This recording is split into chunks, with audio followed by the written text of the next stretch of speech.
Okay, so CarpodGo have sent me this kit to convert your car to Apple CarPlay or Android Auto. And what massively appealed to me with this is I pretty much just need this one cable for power and just some way of fixing it to the car, and that's it. And that's because my car already has Bluetooth audio, my phone is already connected to the audio in the car. When I get in it, it just works. But the display on it is pretty old, which you'll see in a minute, and the navigation is awful. And the great thing about this is because it uses the Bluetooth audio in the car, it's just using this as a display. So very, very easy to set up. Now, if you haven't got all of that, it does come with loads of other bits of kit, which I don't need. So it comes with a rear view camera, but my car already has that, so I don't need that. An auxiliary cable, a USB-C cable, some more mounts, some more adapters for Bluetooth, and also an update stick. So basically what this does is updates the software in the screen should there be a need for a software update. Okay, let's see if installation is as easy as it looks. So tap on the CarPlay button on the screen and you can see it asks you to check that your Wi-Fi and Bluetooth is on. Both of mine are. And then go to Settings and Bluetooth. And you're looking for this code PND4FC7, which has come up at the bottom here. So let's tap on that and wait for that to connect. There we go. So pair and allow. And you can see the CarPlay is connected. And then use CarPlay. And that's it. So I can turn this off now. That could be in my pocket or wherever. And you can see that if I wanted to play a podcast, I can just tap on that. That sound's just coming through my phone at the moment because it's not connected to the car. And if I want to go to music, I can play music. And the screen itself is very nice actually, 60 Hz display. So it tends to look smoother than a lot of CarPlay options out there, especially some of the ones that are integrated in the car. They tend to be really quite slow and laggy. You can see it says the time, it shows the status of my phone, 4G connection and battery power. So really we need to try this in the car. So when I'm normally in my car and I start the car up, I get my little warning and then it'll automatically connect to my phone. So my phone is here and I don't need to turn it on or anything, it will just connect to it. And you can hear it started playing the podcast that's on there. My touchscreen is a bit dodgy in this car. I've done a separate video on that. So if I introduce this, and what I've done is I've put this little adapter, which has basically got, you can screw these up to tighten it, but this is perfect for just above here. I haven't secured it yet because obviously it's early days, but it will also rest on there, which is nice as well. And so if I plug this in to my cigarette lighter adapter, it'll switch on. And it's a much better quality screen than the one in the car. Just now there was a lot of sunlight on the screen and they were completely different. This is much more contrasty, much brighter. But you can see what's happened. Now it's on the screen. I can tap on the screen. It's still playing the audio through the car. So the good thing about this is that if you're on a very short journey and you didn't want to get the screen out and plug it in, then your phone will still work with the car stereo in the normal way. But if you're on a bit of a longer journey or you want to use the sat nav or anything like that, it's much better obviously to use this screen. And you can see that map is excellent. So really, really easy to be able to search for something. So say for instance petrol stations, and I can tap on this one and you can see it will navigate me and I can hit go.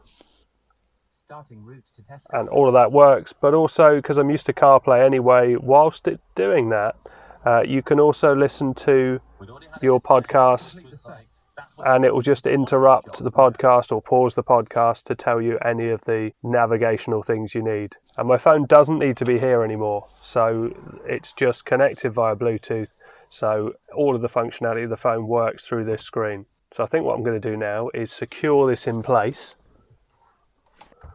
because it moves around a bit at the moment. So that's the pad that came with it.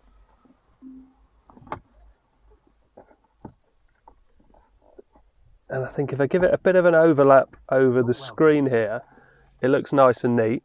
So let's go back through a few of the things as well. There's a couple of cool apps as well. So the Brave browser allows you to save any video, any YouTube video, and it will just play the audio. So you can see I've got a Peter Kay YouTube video. It will just play the audio. So I can play that whilst I'm driving, and obviously I don't have to have the video, and it saves that for offline use. I also have Instapaper on here, which is basically if you save an article, so say for instance Steam Deck OLED review, it will read that article. Steam Deck OLED review, a beautiful display upgrade, and so much more by Richard Ledbetter. Now it's not perfect, but if you need to take in the information from a web page and you're driving, it basically means that you can save a web page that you think, oh yeah, I'll go back to that at a later date, and it will play the speech back to you. So I've also got Cloud Beats, which is cloud music, which is basically you can store from a Dropbox account or something like that. Google Maps I've got on here, as well as Apple Maps, which as you can see works nicely. I don't know how we can get satellite on here. There we go, satellite map. Yeah, that is a nice looking display. And we can zoom out and see where we are. And obviously I can tidy up this cable. What I'm probably going to do is just use a USB A to B cable, because I've got a spare USB socket down here because I want to be able to use my dash cam, which is just above, and they both use a cigarette lighter adapter. But actually this USB-C cable will plug in down the bottom here. I've got a little USB A socket down here, and I can plug in here, and then I can plug the USB-C in the side of this display. So super simple solution. What I haven't checked is where the Siri works. Hey Siri, what's the weather like today? Should be sunny today. Daytime temperatures will hover around 9 degrees, with overnight lows around 3. What else have I got on here? So Waze, Zoom, don't know how Zoom works. Teams, I don't know how Teams works on there as well.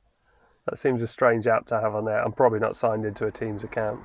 Oh, it looks like it's just like a calendar thing. But yeah, what a great display. I'm really impressed with this. It is a really nice device. So if I cut out of this, so pressing the CarpodGo button takes you out, that must be Carpod. So that's Android Auto, Bluetooth, brightness. How was the brightness anyway? Oh, you've got different selections here for day and night. And we've got night shift we can turn on and off. And we've got settings here. So we can change our wallpaper, show album art, appearance, dark or light, driving focus. Yeah, really impressive. And also, something I haven't mentioned, it does just pop off. So it's magnetic, so you can just pull it off. And this is a really strong magnet on here. So you can see it finds its place. Okay, so it's several days since I installed it, and I thought I'd give an update. So this is what happens when you start the car. Now, basically if I press it twice, because I'm not going to drive it, it will turn on all the instruments. So this is what would happen if I was to turn on my car normally. I'm just going to turn it down because it's playing the radio. So that's what it was last playing. And you can see it's logging in, and it will show me that it's connected to my phone. And that's just the way I want it. And actually in this mode, so I haven't touched anything, my phone is still in my pocket. If I say, hey Siri, text my wife. So I've cancelled it, so I didn't send a text. But you can see that it picks it up. So even when the radio's playing, it would allow me to interrupt that. This isn't playing any havoc with the system at all. It's just there passively waiting for me to control my phone. But if I do want to play music, I can just tap on the music. You can see it's not started playing yet, but if I press auxiliary, I can press play and the music starts playing through my audio. Obviously I can't play much of that. I really like the feature when you drive somewhere that you're not usually at, where you get out the car and it actually tells you that it remembers the position of the car, but it doesn't do it at home. So it knows that you know where your home address is and where you've left your car. But if you're away from home, it will tell you.